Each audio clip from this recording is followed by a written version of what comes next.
saya tahu tadi posisinya sudah dilihat bahwa HPL Transmigrasi 99 itu sudah dibuka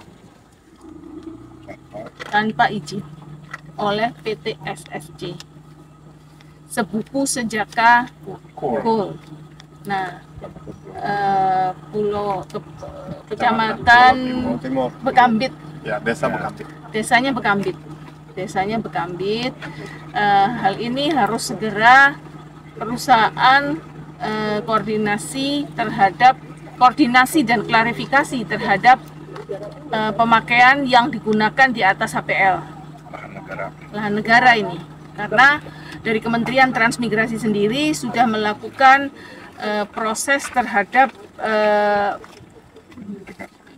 identifikasi dan penertiban, khususnya penertiban dari perusahaan-perusahaan yang liar, meskipun transmigrasi tidak ada IUP-nya, tidak mengeluarkan izin IUP, tetapi di dalam aturan undang-undang Minerba itu disebutkan bahwa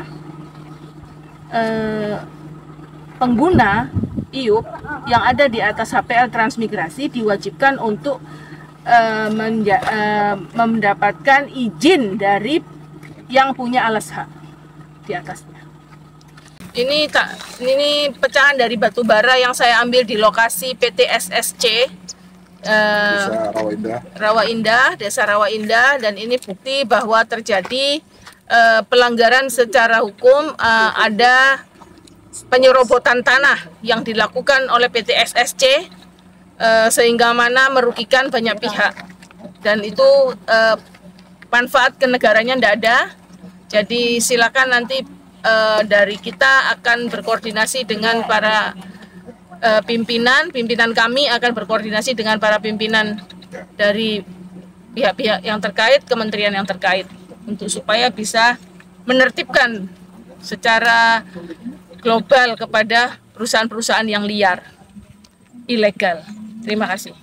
Ya, alhamdulillah, terima kasih, sangat kita apresiasi kepada Kementerian Transmigrasi. Hari ini beliau, meskipun beliau seorang ibu perempuan, beliau mau turun bahkan langsung meninjau lokasi di mana lahan ini lahan yang sudah kita perjuangkan bertahun-tahun lamanya.